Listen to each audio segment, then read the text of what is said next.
আমার ছাদ বাগান থেকে অনেক সবজি নিয়ে এসে দেখুন কি রান্না করেছি।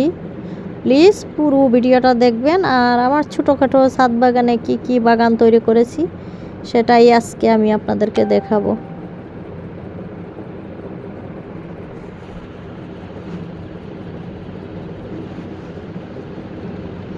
আসসালামু আলাইকুম সবাইকে।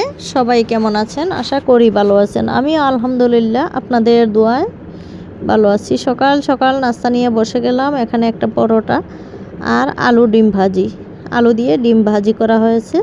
দেখুন খুব সুন্দর, কিন্তু আমি ভাজিটা করে নিয়ে আলু ভাজিটা একজন করেছে, সেটা বলবো না। তো কেমন হয়েছে আলু ভাজিটা অবশ্যই আমাকে জানাবেন। আর এত মজার হয়েছিল। অবশ্য নিজের হাতে রান্না খেতে খেতে কিন্তু এখন আর মোটেও ভালো লাগে না। মনে হয় যে কেউ একটু রান্না করে দিলে মনে হয় ভালো লাগতো, কিন্তু সবার হাতে রান্না তো আর খাওয়া যায় না, একটু শখ শখ লাগে। তারপরে দেখুন ওই যে আগের দিন পিঠা বানিয়েছিলাম, তালের পিঠা, তাল দিয়ে তেলের পিঠা, সেই পিঠাগুলো নিয়ে বসলাম যে নাস্তার সঙ্গে একটা পিঠাও খেয়ে নিই। এগুলো পিঠা কিন্তু ঠান্ডা হলেই ভালো লাগে, বানিয়ে রেখে দিলে পরে একটা দুটা করে খেতে ইচ্ছা করলে কিন্তু খাওয়া যায়। এত পরিমাণ গরম পড়েছে, গরমে কোনো কিছু তৈরি করতে গেলেও অনেক ভাবনা চিন্তা করে বানাতে হয়। খুবই গরম পড়েছে, অতিরিক্ত গরম। তারপর পেটে তো আর থেমে থাকবে না, পেটের জন্য রান্না করতেই হবে। আমি একা হলে মনে হয় যে আমি চুলার পারে কখনো যেতাম না, সত্যি কথা বলতে। এত পরিমাণ গরম, কিছু করার নাই, যেতে হবে, যেহেতু ফ্যামিলি নিয়ে আসি, সবার জন্য রান্না করতেই হবে। আর এখন আমি ছাদে চলে আসলাম। ছাদ থেকে এই যে দইনা পাতা, বিলাতি দইনা পাতা বলে, আজ পর্যন্ত 2 দিন উঠালাম, আলহামদুলিল্লাহ, শুক্রিয়া। নিজের হাতের জিনিস উঠানো, রান্না করা অন্যরকম একটা আনন্দ লাগে সত্যি। ইনশাল্লাহ পুরো ছাদটাই বাগানে তৈরি করে ফেলবো, আপনারা সবাই অপেক্ষায় থাকবেন। ওখানে আমি এই যে গাছের গুঁড়াগুলো, বিলাতি ধনিয়া পাতার গাছের গুঁড়াগুলো লাগাইছিলাম, সেগুলাই ভালো হয়েছে। তো বাবি আসছিল, বাবিকে বললাম যে আপনি উঠাইলো। এখন আমি এখানে একটা ধুন্দুল ধরেছে। অবশ্য ধুন্দুল আমি খেতে তেমন পছন্দ করি না, একটা গাছ এমনি বুনেছিলাম, সেটা হয়েছে, ওটার মধ্যে একটা ধুন্দুল ধরেছে। আর কোনো ফুলও দেখতেছি না, আর ধরতেছেও না। সেই ধুন্দুলটা দেখতেছি যে একটু কেমন হয়ে যাচ্ছে, বড় হয়ে যাচ্ছে, সেজন্য এটাকে পেরে নিলাম। কিছু পুঁই শাক আছে, আলুর শাক আছে, টুকিটাকি কিছু উঠালাম, যে আজকে একটু পাঁচমিশালি শুটকি রান্না করব।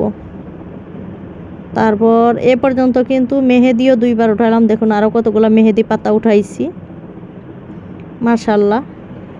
নিজের গাছ থাকলে কিন্তু একটা দুইটা যাই হয়, আমাদের কিন্তু হয়ে যায়। আর এত পরিমাণ ভালো লাগে সীমার বাইরে। আমি বিকাল হলে ছাদে গিয়ে বসে থাকি। ছাদে বসে থাকতে আমার খুবই ভালো লাগে। আমি যখন মন খারাপ থাকে বা এমনিতেও গিয়ে আমি ছাদে বসে থাকি। ঘরে কতক্ষণ বসে থাকা যায়। দেখুন শুক্রিয়া, আলহামদুলিল্লাহ, 2টা বেগুন গাছ লাগিয়েছি, ওখানেও অল্প পরিমাণে বেগুন ধরেছে। আর পুঁই শাকও অল্প অল্প হয়েছে, সেগুলো একটু একটু কেটে নিচ্ছি। চিন্তা করলাম আজকে কিছু রান্না করে নিব। আর একটু কেটে না দিলে কিন্তু বড়ও হয় না। তা আমি কেচিটা নিয়ে যেতে ভুলে গেছিলাম, আর আমার ছাদের মধ্যে ছুরিটা ছিল, ওটা দিয়ে আমি একটু কেটে নিচ্ছি। সবাই আমার ছাদ বাগানের জন্য দোয়া করবেন, মাশাল্লাহ মাশাল্লাহ বলে দিবেন সবাই। তো 1-2 মাস হয়েছে আমি বাগানগুলো করতেছি।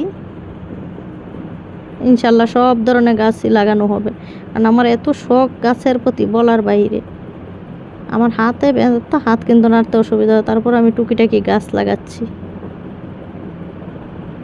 আর এত সহজও কিন্তু না। আর টুনটুনিও এসেছে আমাদের বাসায়, সেও ছাদে এসে খেলাধুলা করতেছে, আমিও একটু হাঁটাহাঁটি করতেছি, সবজি উঠাইতেছি। মোটামুটি যেইটুকু হয়েছে সেইটুকুই শুকরিয়া, আলহামদুলিল্লাহ। আর এখান থেকে একটু লাউ পাতাও উঠিয়ে নিচ্ছি। আমি ছাদের ভিডিও দিতে চাইনি, তারপরে একটু দিলাম। সবাই একটু মাশাল্লাহ বলে দিবেন। ওই পাশে আবার ভেন্ডি হচ্ছে, সেগুলো দেখাইনি, আবার দেখাবো না অন্য এক সময়। আর এখানে দেখুন সব নিয়ে এসে কেটে কুটে ধুয়ে নিচ্ছি। এখন আমি রান্না বসিয়ে দিচ্ছি। এটা আমি শুটকি দিয়ে রান্না করব। আপনারাও কিন্তু এরকম পাঁচমিশালি শাক সবজি দিয়ে কিন্তু শুটকি দিয়ে রান্না করে খেয়ে দেখতে পারেন কেমন লাগে। আমার কাছে কিন্তু খুবই ভালো লাগে। দেখুন ঝাল ঝাল করে রান্না করেছি। আর শুটকির তরকারিটা বিশেষ করে জাল না হলে কিন্তু মোটেও ভালো লাগে না। আর সবাই আমার পুরো ভিডিওটা দেখবেন। ভালো লাগলে অবশ্যই আমার চ্যানেলটিকে লাইক, কমেন্ট এবং শেয়ার করতে অবশ্যই ভুলবেন না। অনেকে আছেন লাইক লাইক দিতে কিন্তু আপনারা কিপটেমি করে নেন। অবশ্যই আশা করছি এখন থেকে সবাই একটা লাইক দিয়ে ভিডিও দেখা শুরু করে দিবেন।